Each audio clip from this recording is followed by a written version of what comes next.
अस्सलाम वालेकुम नाजरीन, मैं हूं Hamad Ahmad Khan. Welcome to the legal talks. नाजरीन, आज हमारे साथ मौजूद एक बहुत ही खास मेहमान, बहुत सारे लोगों के लिए इंस्पिरेशन और दुनिया में चंद एक लोगों में से एक जो कामयाब हुए हैं यूनिवर्सिटी ऑफ लंदन से फर्स्ट क्लास ऑनर डिग्री हासिल करने में। तो आइए वेलकम करते हैं very talented, very competent barrister Farhan sir. Thank you so much for joining. तो मेरा आपसे सबसे पहला सवाल ये है कि जो सारे स्टूडेंट्स होते हैं उनका एम यही होता है कि वो अच्छे मार्क्स लें, फर्स्ट क्लास डिग्री के, बेसिकली सबका ही एम होता है। आपका ऐसा क्या सीक्रेट था कि आप दुनिया के उन चंद एक लोगों में शामिल हो गए कि आपकी जो फर्स्ट क्लास डिग्री आपने उसको अचीव कर लिया, अपने गोल को? So first of all, thank you for inviting me on your show, और I wish you all the best for it. Secondly, starting with your question कि जो मैंने अचीव किया, हाँ ये बिल्कुल मैं भी like I was surprised when I got to know about my getting a first class degree. लेकिन इसमें एक चीज़ थी कि throughout all my 3 years, इसमें कोई एक साल में मैंने बहुत मेहनत नहीं की. I worked really hard for my all 3 years. तीनों साल में मैंने काफ़ी मेहनत करी थी, इन द सेंस दैट एक चीज़ होती थी which I was taught in my law school which was CMS. दूसरी चीज़ ये होती थी कि आफ्टर लॉ स्कूल मैं क्या करता था. उस वक्त I used to like do my own research. जो हमें बुक्स बताई गई थी I used to go through them. Internet का यूज़ करता था, और जो हमारे पास एग्जामिनेशन रिपोर्ट और हमें पास्ट पेपर्स प्रोवाइड किए जाते हैं, उसको देख के मैं अपनी एनालिसिस करता था, अपने आंसर्स लिखता था, उसको चेक भी करवाता था और ख़ुद भी एनालाइज करता था. Compare when I used to compare my answers with the report of the provider या एग्जामिनर जो होते थे यूनिवर्सिटी ऑफ लंदन की तरफ से. तो इस तरह करके एक दिन में तो मैंने इम्प्रूव नहीं किया था, but obviously with passage of time I improved, और finally I was able to get a first class degree. और एक चीज़ बताना चाहूँगा बेसिकली कि in my first year I just got one distinction. तो सेकेंड ईयर में आई हैड नो डिस्टिंक्शन. तो there was a very rare possibility, और आई वाज नेवर थिंकिंग कि मुझे फर्स्ट क्लास मिलेगा. मिनिमम, क्योंकि हमें 4 चाहिए होती हैं मिनिमम तो 4 चाहिए होता है. आई डोंट नो कि अभी इस टाइम क्या क्राइटेरिया है, but at that time you need 4 first class degrees, या आपका एवरेज आई थिंक 70 हो ओवरऑल. तो अल्लाह के फजल करम से like in my third year I was able to get 3 distinctions out of 4 in 4 subjects. तो I was able to make a first class degree, and I was lucky to be in the top 15 around across the globe. Across the इसमें I globe. was one of the Pakistanis. Pakistan में आप अकेले ही थे उस year में? पाकिस्तान में नहीं, उसमें एक या दो और थे, और लाइक टोटल हम लोग 15 थे, विच वर लाइक फ्रॉम 2 और 3 फ्रॉम पाकिस्तान, और कुछ मलेशिया से थे, और कुछ डिफरेंट कंट्रीज से थे, सिंगापुर वगैरह. सर, तो बेसिकली हमेशा से ये देखा जाता है कि स्टूडेंट्स के लाइक नेचर्स होते हैं। कुछ स्टूडेंट जो होते हैं वो शुरू से ही पढ़ने वाले होते हैं, लाइक हायर अचीवर्स जिनके ग्रेड्स हमेशा ही क्लास में अच्छे आते हैं। तो आप किस उसमें आते थे? किस स्टेटस आपका क्या था कि आप हमेशा से हाई अचीवर थे या कभी लो ग्रेड्स भी आते थे आपके? अच्छा Ahmad, you will be surprised to know that through my initial academic career, I was an average student. आप ये भी कह सकते हैं कि मैं एवरेज और बिलो एवरेज के दरमियान था. मतलब not a very fine student. कभी मेरे को अच्छे ग्रेड्स नहीं होते थे. बस जिसे कहते हैं कि I was able to just pass मैं कर लेता था. वो भी बड़ी मुश्किल से कभी कभार हो जाता था. बट लाइक मैंने ओ लेवल्स किया, एवरेज ग्रेड से कोई इतने अच्छे नहीं थे. Then I did my A levels, और मैंने उसके बाद मैं डायरेक्टली लॉ में नहीं आया था, मैं ACCA में आया था. Firstly I did my accountancy qualification, तो उसके बाद मैं लॉ में आया था. बट लॉ में मेरा करियर बहुत अच्छा था, and I was like fly with passing colours in law. लेकिन मैं अपने इनिशियल करियर में मैंने कोई इतना वो नहीं किया था. फिर मैंने काफ़ी हार्ड वर्क किया, अपने आप को थोड़ा ट्रांजिशन मोड में लेके आया, चेंज करा, और luckily I was able to like कि एक एवरेज स्टूडेंट से I was able to transit myself into एक first class world achiever. Sir, जैसे आपने अभी बताया कि आपने जो है वो पहले ACCA किया था, तो उसके बाद आप लॉ की तरफ आए, तो लाइक ये पहले से आपने प्लान किया करके ऐसा किया था, या आप कोई मतलब लॉ में पर्टिकुलर फील्ड चूज़ करना चाहते थे, या इट वाज फैमिली के आप ACCA कर लें और आपकी जो अपनी विश क्या थी? बात द पॉइंट इज़ कि मेरे लाइफ में कुछ चीज़ें काफ़ी सारी अनप्लान्ड हुई. कहते हैं कि person should like come in any field with planned mindset और मेंटोरशिप के साथ. I also agree with it. लेकिन कुछ चीज़ें लाइफ में इंसान के अनप्लान्ड होती हैं. मेरी लाइफ में many things were unplanned, but luckily the thing was कि वो सब अच्छा ही हुआ जो भी हुआ. When I look back तो अच्छा हुआ.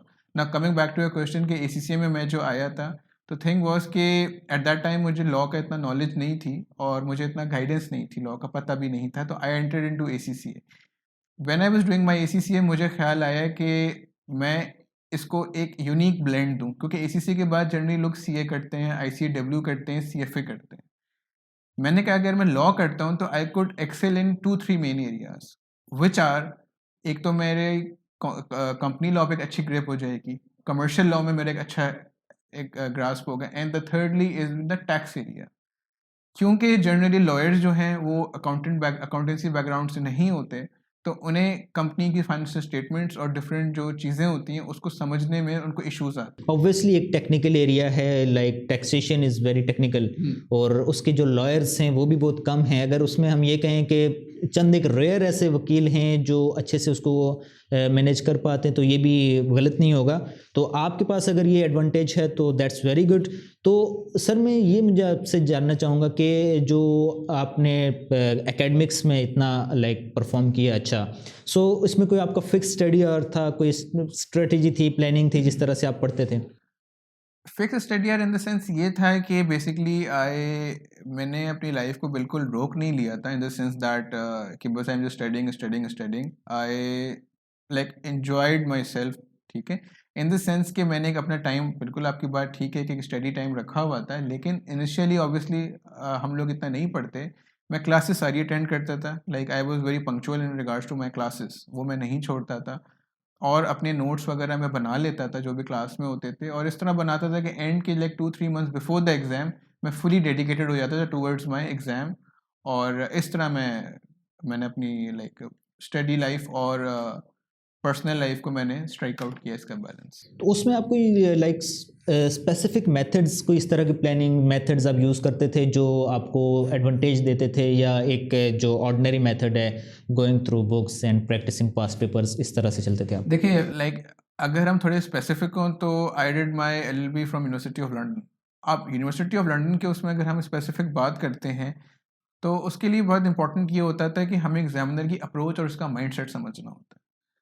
We have the knowledge, but the point is we are given just 3 hours to perform and to showcase our skills. उसके अंदर हमें सिर्फ वो स्किल्स और वो अपना स्किल सेट और नॉलेज दिखानी है जो कि रिक्वायर्ड हो. आप irrelevant स्टफ डालेंगे तो you won't be attaining anything, you won't be getting marks. rather आप अपना टाइम वेस्ट कर रहे हैं और अपनी कम आंसर लिख पाएंगे जिसकी वजह से आप कम मार्क्स आएंगे. मेरी क्या अप्रोच होती थी, what I used to do was कि मैं एक दफ़ा पूरा सब्जेक्ट, एक फॉर एग्जांपल मैं कोई भी सब्जेक्ट लेता हूँ तो मैं उसका प्रॉपर उसका कंटेंट्स निकाल के जो स्टडी कंटेंट्स होते हैं वो पढ़ता हूँ, और उसी तरीके से अपने नोट्स वगैरह प्रिपेयर कर लेता हूँ. देन उस पर्टिकुलर टॉपिक्स के, उस सब्जेक्ट के मैं पास्ट पेपर्स निकालता हूँ, और जिस तरह A लेवल्स में होता है, इंटर मैट्रिक में होता है कि टॉपिकल जिसे आप कहते हैं, हर टॉपिक वाइज उसके पास्ट पेपर्स फिर मैं हर topic wise around minimum 5 years का I solve them. At 5 years solve करने के बाद उनके मैं एनालिसिस करता हूँ एग्जामिनर की, कौन से केस लॉज ऐसे हैं, कौन से उसके रिमार्क्स ऐसे हैं, ऑब्जर्वेशन ऐसी हैं विच ही वांट्स कि the student should incorporate into his और हर आंसर, और कौन सी ऐसी इश्यूज हैं, एरर्स हैं जो स्टूडेंट्स आर डूइंग कंटिन्यूसली, तो वो मैं ना करूँ. तो वो मैं उसको बोल्ड करता था, उसको मैं हाईलाइट करता था, उसको मैं नोट करता था और इंश्योर करता था I don't incorporate all those errors, rather कि मैं उनसे बचूं और सिर्फ वो मैं लिखूं जो कि एग्जामिनर डिमांड कर रहा है, वो केसेस लिखूं जो एग्जामिनर डिमांड कर रहा है, वो नॉलेज इनकॉर्पोरेट करूं which is required by the question in that paper. तो सर आप ये, अगर आपसे मैं ओपिनियन आपका लूँ कि जो भी गुड ग्रेड्स, क्योंकि एम तो सबका होता है, लेकिन आते बहुत कम ही लोग होते हैं जो अच्छे से अच्छे अचीवमेंट्स लाने में कामयाब हो जाते हैं, तो इसमें सबसे ज़्यादा अहम फैक्टर क्या होता है? लाइक लक का भी कोई फैक्टर होता है, या हार्डवर्क का, या प्लानिंग का? किस तरह से, क्या फैक्टर सबसे ज़्यादा होता है? देखें luck is one of the factor, लेकिन luck is not the only factor, ठीक है. There is no shortcut to hard work. मतलब आप ये नहीं कह सकते कि अगर मैं ठीक है आपको थोड़ा टाइम लगेगा अगर आप हार्ड वर्क कर रहे हैं, लेकिन eventually you will be able to achieve your goal. लेकिन उसके लिए बहुत one of the most important thing is consistency. अगर आप किसी भी काम में कंसिस्टेंट होते हैं, ठीक है, आपको शुरू में रिजल्ट नहीं डिराइव होगा which you require, but eventually अगर आप कंसिस्टेंट हैं and you believe in yourself, तो you will be able to achieve your goal. थोड़ा टाइम लगेगा, लेकिन इवेंचुअली अगर आपको पता है कि मैं जो कर रहा हूँ, आपको अपने ऊपर भरोसा है, बिलीफ है, तो आप इंशाल्लाह you will be able to achieve that. जो एक आम तौर पर जो नॉर्मली होता है कि हर एक बंदे की एक यूनिक स्टोरी होती है लॉ में आने की। जब मुझे याद है, जब मैं भी पहले दिन लॉ कॉलेज में आया था, तो लॉ स्कूल में आया था, तो उसमें मुझे सबसे पहले प्रोफेसर्स ने यही चीज़ पूछी थी कि वाई लॉ। तो सेम क्वेश्चन मैं आपसे भी करूँगा कि वाई लॉ, लाइक क्यों आपने चूज़ किया लॉ में आना? देखें, दो फेजेस ऑफ लाइफ होती है। एक इंसान कोई भी, मैं इसको इस तरह दो फेजेस में इस तरह डिवाइड कर रहा हूँ। एक आप वो होते हैं when you are not a very mature student, when you don't have the knowledge, आप किसी को देख के इंस्पायर हो रहे होते हैं। और दूसरा फेज होता है जब आपके पास नॉलेज होती है और आपको अंडरस्टैंडिंग दुनिया की होती है और आप फिर कोई डिसीजन लेते हैं।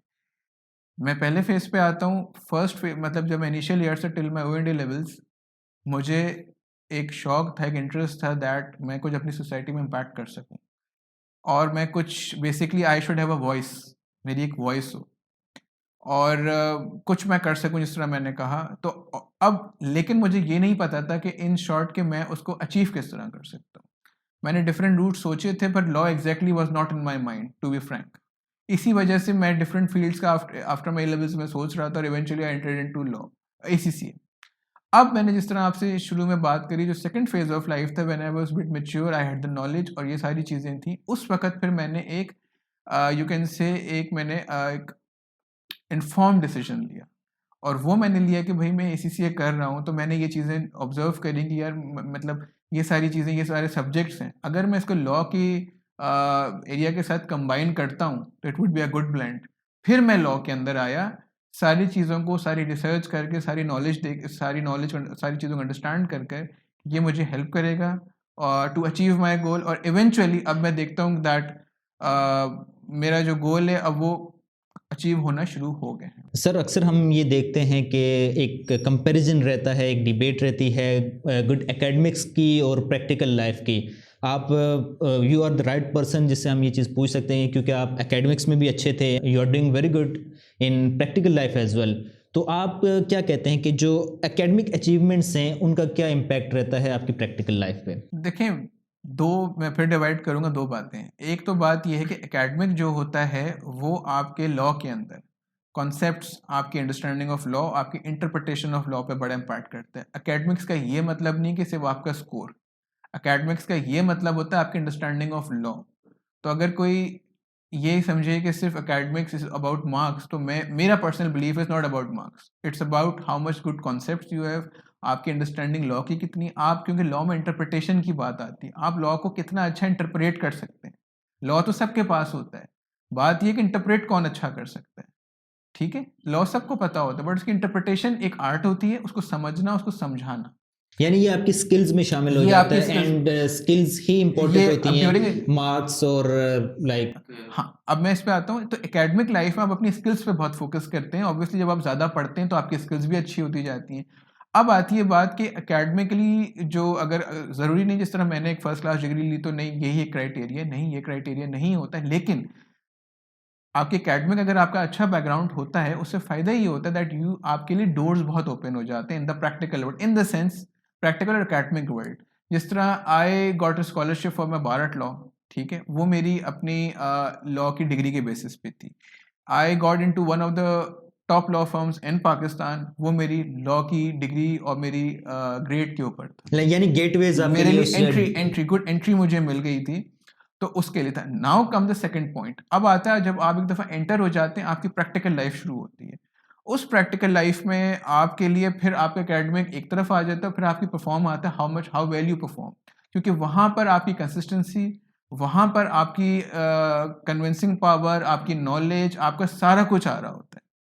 तो ठीक है, आपकी एकेडमिक लाइफ फिर वहाँ बहुत ज़्यादा इम्पैक्ट नहीं करेगी, लेकिन आपने जो कुछ सीखा हुआ होता है वो फिर आप अपनी लाइफ का उस एरिया को आप अप्लाई कर रहे होते हैं।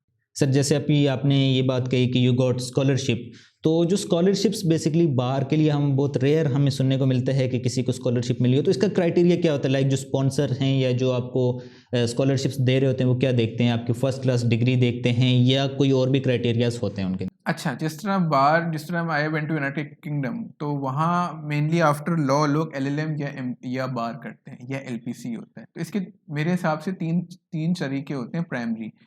एक तरीका तो ये होता है कि that you get a sponsor, और वो स्पॉन्सर कोई कंपनी हो सकती है, मल्टीनेशनल हो सकती है, दूसरा आपकी स्कूल या कॉलेज ये स्पॉन्सर कर दे, और थर्ड वहाँ आपकी यूनिवर्सिटी आपको स्पॉन्सर कर सकती है, इन द सेंस वो आपको स्कॉलरशिप दे दे।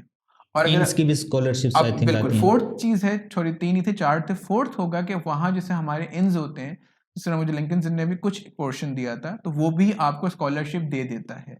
तो आपके पास 4 रूट्स हैं जो मेरे नज़दीक हैं, जो आप यूज़ कर सकते हैं डिफरेंट तरीके के थ्रू, कि आपको उस तरीके से स्कॉलरशिप मिल जाए।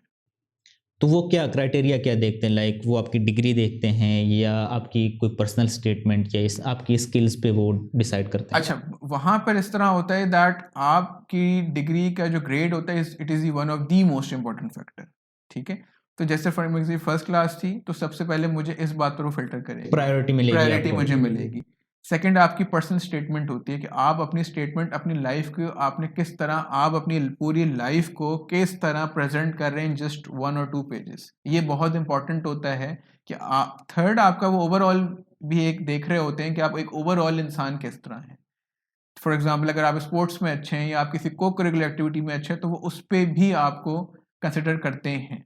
तो सर जैसे ही आप लाइक जो बार वगैरह ये तो आपने सब कर लिया, तो जैसे ही आप प्रैक्टिस में आए तो कोई चेंज, कोई डिफरेंस आपको नज़र आया लाइक इन प्रैक्टिसिंग लाइफ में, और जो एज अ स्टूडेंट आपने चीज़ें पढ़ी थी उसमें और प्रैक्टिकल में कोई डिफरेंस था क्या? देखें, अब एकेडमिक और प्रैक्टिस में बिल्कुल डिफरेंस होता है, क्योंकि यहाँ पर प्रैक्टिस के अंदर जब आप आते हैं तो आपको अब एज ए लिटिगेटर, जैसे आई एम लिटिगेटर या लॉयर, तो आपको बहुत सारे स्किल सेट्स चाहिए होते हैं।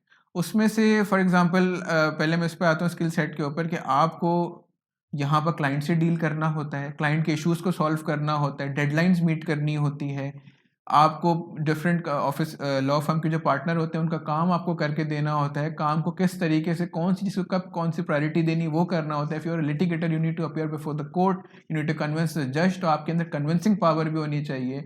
प्लस बहुत सारी जगहों पे आउट ऑफ कोर्ट सेटलमेंट्स होती हैं, तो you should be a good negotiator as well, जहाँ पर आपकी एकेडमिक नहीं, फिर आपकी कम्युनिकेशन स्किल्स काउंट होती हैं। How well you communicate, how well आप किस तरह you bring both the parties to the table.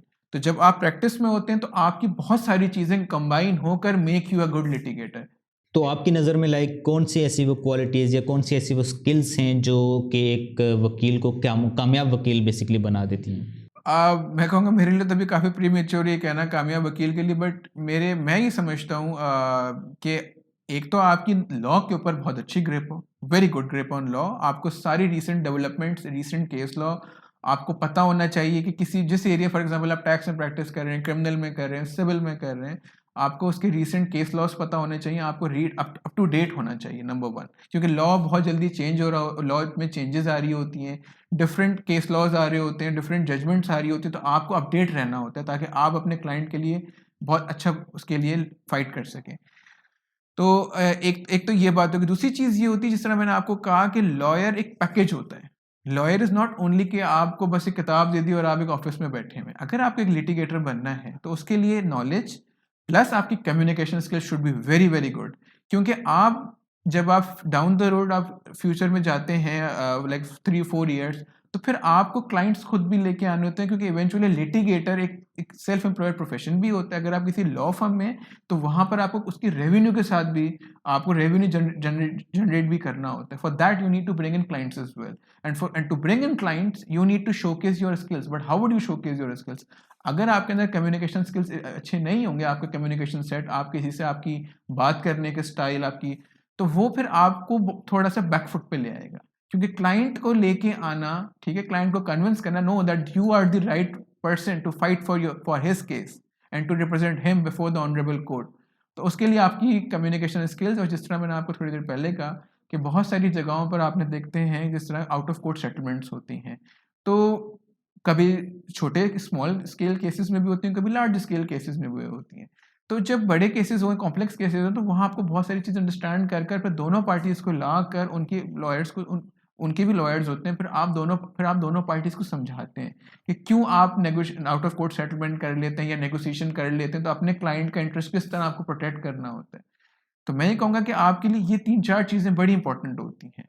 Sir in my knowledge के आपने जो पहले साल प्राइवेटली आपने अपनी डिग्री का आगाज़ किया था और उसके बाद सेकेंड एंड थर्ड ईयर में आपने जो है लॉ स्कूल ज्वाइन किया था, तो इस डिसीजन में लाइक शुरू में आपने प्राइवेट करने का क्यों सोचा एंड आफ्टर दैट आपने लॉ स्कूल ज्वाइन करने का क्यों सोचा, लाइक इट वाज हार्ड या कोई और रीज़न थी? देखिए, प्राइवेटली इनिशियल ईयर मैं इसलिए किया था कि मैंने आपको जिस तरह शुरू में कहा था, मुझे थोड़ा सा डेट नॉलेज का था, मुझे डेट्स वगैरह नहीं पता थी और मैंने प्राइवेटली उस टाइम शुरू कर दिया था। But eventually I found out कि लॉ के लिए ज़रूरी है कि आपकी एकेडमिक लाइफ के साथ एक को करिकुलर एक्टिविटीज़ भी हों, आपकी एक प्रॉपर लाइफ हो, ठीक है? और वो लाइफ आपको बहुत इंपॉर्टेंट है, that you spend your life, that environment मिले आपको बिल्कुल एक बेसिकली। एनवायरनमेंट मिले। एंड दैट इज़ वाई मैं फिर सेकेंड ईयर में और थर्ड ईयर में आई वाज एट थीमिस, ताकि मुझे एक कंप्लीट स्किल सेट मेरा डेवलप हो। सिर्फ लॉ में जिस तरह मैंने कहा पढ़ाई नहीं होती, आपका स्किल सेट डेवलप करना है, उसके लिए आपको एक लॉ स्कूल ज्वाइन करना इज़ वेरी इंपॉर्टेंट। तो इसमें आपका जो लॉ स्कूल है आपके स्किल सेट जो है उसको डेवलप करने में, उसमें आप क्या सेटिस्फाइड हैं, लाइक किस तरह से आप उसको रेट करेंगे? नहीं, आई वुड से कि यहाँ पर एट थीमिस स्किल सेट के हवाले से और एकेडमिक के हवाले से, because I obviously teach also over here, और ये अच्छा एक एनवायरनमेंट प्रोवाइड करते हैं। इनके पास they have the resources available, students को हेल्प करते हैं to develop the skill set, different इनके एक्टिविटीज़ होते हैं और एकेडमिक्स पे भी काफ़ी ध्यान देते हैं। तो इन सब चीज़ों को मिलाकर they offer a good package for students to become leaders of tomorrow. Sir जैसे कि हम लाइक यूनिवर्सिटी ऑफ लंदन का जो प्रोग्राम है हम वो कर रहे हैं, बट हम में से तकरीबन सबकी ही ये ख्वाहिश है कि लोकल प्रोग्राम्स, जो लोकल एलएलबी प्रोग्राम जो यूनिवर्सिटीज़ ऑफ़र कर रही हैं, उनका स्टैंडर्ड इतना हाई हो कि हम जो यूके की डिग्रीज़ के बजाय लोकल डिग्रीज़ को प्रेफर करें। तो आप क्या देखते हैं कि लाइक अगर आप लोकल जो लॉ ग्रेजुएट्स के साथ काम करते हैं तो उनकी फुटिंग्स कैसी होती हैं, लाइक कुछ लाइक स्टैंडर्ड्स के डिफरेंसेस होते हैं या क्या फुटिंग होती है उनकी? आपको मेरा आंसर सुन के थोड़ी सी हैरत होगी कि मैं कहूँगा कि आजकल हमारे जो यूएल ग्रेजुएट्स हैं उनकी क्वालिटी मुझे थोड़ी सी कम लगती है, और जो हमारे लोकल आ रहे हैं बहुत अच्छे अच्छे उनमें से स्टूडेंट्स आ रहे हैं। मेरे काफ़ी जूनियर्स हैं एट माय ऑफिस जिनके साथ मैं काम करता हूँ, हुआ local graduate, but that doing very exceptionally well. हाँ, एक एरिया में उनको जो इशू आता है that is in regards to drafting. उनको थोड़ी सी इंग्लिश लैंग्वेज स्किल्स में कुछ बच्चों को इशू होता है, बट अगर हम उनका लीगल एक्यूमेंट वगैरह देखें तो उनका साउंड होता है, they are very much you know कि उनको बहुत पैशनेट होते हैं, शौक होता है। तो सिर्फ लोकल का जो मेन इशू आता है, उनको अगर थोड़ा सा स्किल सेट पे उनके काम कर दें तो they very good students. Obviously they are studying the local law और हम जो है वो यूके का लॉ पढ़ रहे हैं, which is not perfectly like 100% applicable नहीं है यहाँ पे।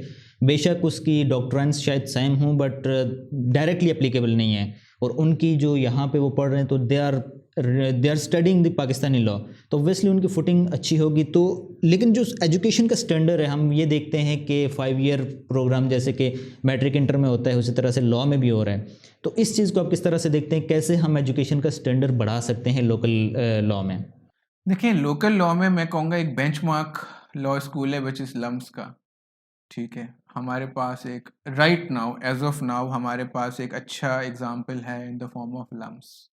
हम उनके प्रोग्राम को एक थोड़ा रेप्लिकेट कर सकते हैं इन अवर लोकल यूनिवर्सिटीज़। हम उनको कर सकते हैं, उनके जो तर्ज है, जिस तरह वो स्टूडेंट्स को लेके आते हैं, उन पे काम करते हैं, उनको बनाते हैं, उनकी रिसर्च स्किल्स वगैरह, और उनका जो कोर्स कंटेंट है वो बड़ा इम्पोर्टेंट है। तो उनके और दूसरी चीज़ इंडक्शन क्राइटेरिया, कि बच्चे जब हम इंडक्ट कर रहे हो तो हमें क्या चीज़ें देखनी चाहिए, और फिर जब एक दफ़ा हमारे पास इंडक्ट हो जाते हैं तो फिर उसके ऊपर हमें काम उन पे किस तरह करना है, कोर्स का सिलेबस किस तरह डिज़ाइन करना है, और उनको क्या-क्या चीज़ें पढ़ानी हैं, सिखानी हैं, उनको कौन-कौन से एक्सपोज़र्स देने हैं, ठीक है? तो उसके हवाले से we have a good example. Previously हमारे पास भी बहुत अच्छे, अब जो कि अभी भी एसएम लॉ कॉलेज और कराची, जो कि कराची यूनिवर्सिटी से एफिलिएटेड है, कराची यूनिवर्सिटी का अपना भी है, but eventually with the passage of time इनकी क्वालिटी डिटोरिएट हो गई है। तो अब बहुत अच्छे लॉ स्कूल से they have produced brilliant lawyers over the period of time, लेकिन अब उनकी क्वालिटी थोड़ी डिटोरिएट हो गई है, जिसकी वजह से people prefer doing University of London programme, और फॉरेन डिग्री की तरफ वो जाते हैं कि वो उनको एक अच्छी क्वालिटी मिल सके। थोड़ा सा शॉर्ट टर्म भी है, 3 साल में हो जाता है। वो बिल्कुल वो 5 ईयर एलएलबी 5 ईयर का प्रोग्राम है, 3 इयर्स एलएलबी का प्रोग्राम है। तो जल्दी लॉ करके और वो फील्ड में आ सकते हैं। सर मेरा जो नेक्स्ट क्वेश्चन आपसे है वो ये है कि फर्स्ट जनरेशन लॉयर्स के हवाले से, I don't know whether you are first generation और आपकी फैमिली बैकग्राउंड भी है, बट आप क्या देखते हैं कि फर्स्ट जनरेशन लॉयर्स के लिए क्या क्या चैलेंजेस होते हैं या उनको क्या क्या मुश्किलात पेश आती हैं? हाँ नहीं, मैं I am also first generation lawyer, और उनको जो मेन मुश्किलात आती हैं obviously entry into the practical world, और उससे पहले आती है नो हाउ, कि लॉ में जब आप आते हैं लॉ क्या है, लॉ में किस तरह आपका टाइम स्पेंड होगा, what would eventually you would achieve, ठीक है, और कैसे आप करेंगे।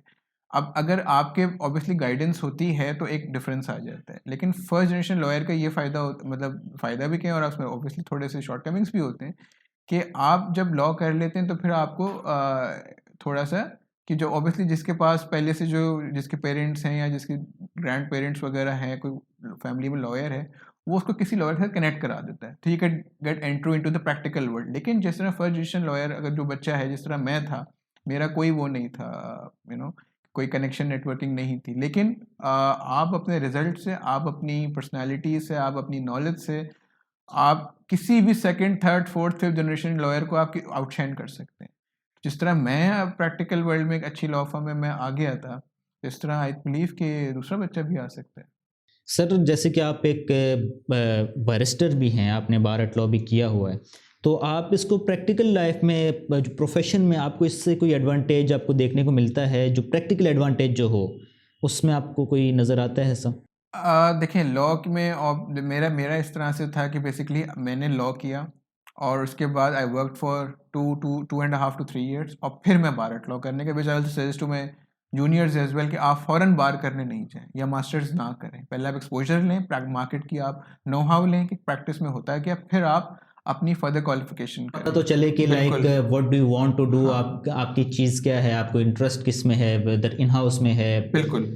तो मैंने जब किया, मैंने अपना इंटरेस्ट देखा मेरा क्या है, ऑब्वियसली मैंने डिसाइड कर लिया I want to become a litigator. अब जब मुझे लिटिगेटर बनना है, आई चोज के मार्केट के अंदर अगर जिस तरह है कि जब आपके क्लाइंट्स आते हैं तो वो एक बैरिस्टर जो होता है उसको थोड़ा सी प्रेफरेंस मिल जाता है, तो मैं उस बार मैंने किया। अब आता है स्किल सेट के ऊपर भी मेरे काफ़ी इम्पैक्ट आया, जिस तरह के आप कहें कि क्रॉस एग्जामिनेशन वगैरह होते हैं, आपके आर्गूमेंट्स होते हैं और रिफाइन हो जाते हैं, क्योंकि आपको वहाँ एक one of the best teachers आपके पास अवेलेबल होते हैं, जो कि आपको क्लाइंट डीलिंग सिखाते हैं, आपको आर्गुमेंट्स करना सिखाते हैं, how to portray your story of the client. और third, your cross examination skills होती हैं सिविल के अंदर भी और क्रिमिनल के अंदर भी, और आपकी ड्राफ्टिंग भी होती है। ठीक है, वैसे आपकी with the passage of time आप जब यहाँ कर रहे होते हैं आपका अप्रूव ओवर हो जाता है, लेकिन आप जब एक फॉरेन एक्सपोजर लेके आते हैं तो आप जब दोनों को कंबाइन करते हैं तो it becomes a good blend. इसके क्या एट द एंड हमने हमारा जो लॉ है थोड़ा बहुत जो भी है वो हमने ब्रिटिशर्स का ही हमारा है, तो उनका स्टाइल हम लेके अगर यूज़ करते हैं, फुल नहीं लेकिन एक हद तक इम्पैक्ट करता है। Sir we are about to end, तो मेरा आपसे लास्ट एंड फाइनल जो क्वेश्चन नहीं है ये, मैं आपसे ये रिक्वेस्ट करूँगा कि लाइक जो लॉ स्टूडेंट्स हैं या जो एस्पिरेंट्स हैं या जो अभी यंग लॉयर्स हैं, आप उन्हें कोई एडवाइस करना चाहें? देखिए, सबसे पहले मेरी एडवाइस ये है कि पहले एंट्रेंस के लिए जो भी लॉ में एंट्रेंस आ रहे हैं, तो first of all they need to consider कि उनको लॉ एज अ प्रोफेशन अपनाना है, पसंद करना है। लॉ किसी वो पहले लॉयर से, एक लिटिगेटर, एक सक्सेसफुल लिटिगेटर से मिलें, या अगर वो कॉर्पोरेट लॉ में जाना तो उससे मिलें, या जनरल एक लॉयर से मिल लें और उससे पूछें, उससे उससे इंसाइट लें, उससे मेंटोरशिप जिसे कहते हैं आप लें। आप पूछें कि भाई आप मुझे लॉ के बारे में, अपनी लाइफ के बारे में बताएं, व्हाट डू यू डू, क्या क्या आप करते हैं। जब आप उसकी सारे देख लें, क्या आप देखें कि आपकी इंटरेस्ट के साथ वो मैच करता है या नहीं करता। अगर तो करता है और आप उसके साथ, मैं तो ये भी सजेस्ट करूंगा कि you should do an internship of 1 or 2 months। Admission से पहले? ये एडमिशन से पहले भी कोशिश करें, ताकि आपको लॉ का पता तो चले किसी भी फील्ड का, क्योंकि बहुत सारे एंट्रेंट्स लॉ के अंदर ऐसे होते हैं कि basically they enter into law but eventually they decide during their course and even many times after they have completed कि लॉ उनके लिए सूटेबल प्रोफेशन नहीं है, वो फिर छोड़ देते हैं। तो वेस्ट ऑफ टाइम भी होता है, वेस्ट ऑफ सीट भी मैं कहूँगा होता है, क्योंकि आप किसी ऑब्वियसली बच्चे की सीट का वो हो रहा है, और थर्ड आप अपनी रिसोर्सेज भी वेस्ट कर रहे हैं। तो आप पहले इस पे स्टडी करें, इस पे रिसर्च करें, फिर आप आए।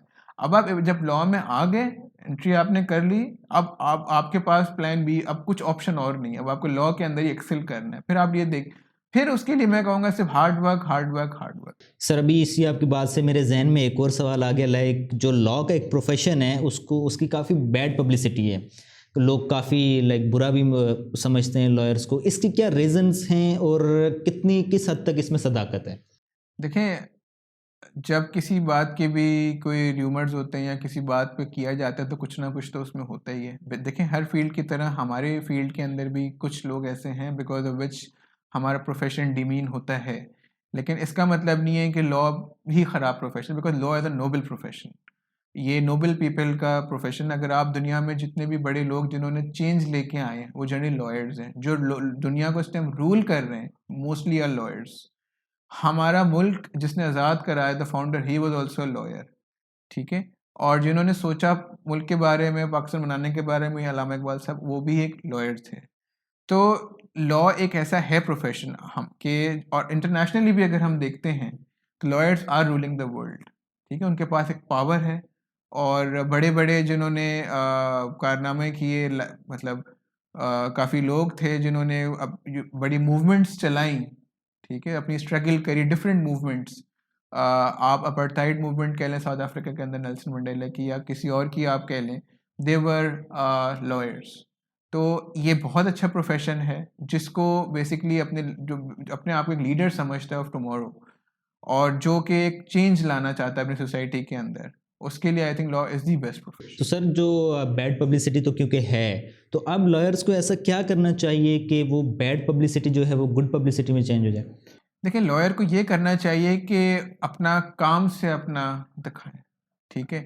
वो एक बैड पॉलिटिक्स वगैरह में एंटर ना हो। अगर उनके बेसिकली अगर कोई अपोनेंट भी है उसको प्रॉपरली वो एक देखें, लॉ के अंदर आप अपने आर्ग्यूमेंट से दूसरे को बेसिकली आप कन्विंस करते हैं, ना कि आप किसी को फिजिकल तो आप हो नहीं सकते। हमारा प्रोफेशन है कि थ्रू योर आर्ग्यूमेंट्स, तो आप अपने आर्ग्यूमेंट्स को इतना अच्छा करें कि आप जब कोर्ट में जाएं तो आप जज को कन्विंस करें और अपने क्लाइंट की फेवर में ले आएं, ना कि आप कोई दूसरा मेथड रिजॉर्ट करें जिसकी वजह से जो है वो अपने आप प्रोफेशन को भी डिमीन करें। ज़्यादा टाइम दें अपने प्रोफेशन को, ज़्यादा टाइम अपनी रिसर्च को दें, ना कि आप किसी पॉलिटिक्स वगैरह में इन्वॉल्व हों। स्पेशली जो यंगस्टर्स हैं, मेरी एडवाइस ये that they should not get into politics, politics specially जो होती है in the initial 3-4 years of their life. Future में अगर वो चाहते हैं कि आए, फिर वो आए, क्योंकि उनका उस टाइम तक एक फाउंडेशन बन चुकी होगी। Thank you very much sir. आज के प्रोग्राम में बस इतना ही। उम्मीद करता हूँ ये प्रोग्राम आपको पसंद आया होगा। अगर आपको ये वीडियो पसंद आई है तो इस चैनल को सब्सक्राइब करें। मिलते हैं अगली वीडियो में, तब तक के लिए अल्लाह हाफिज़।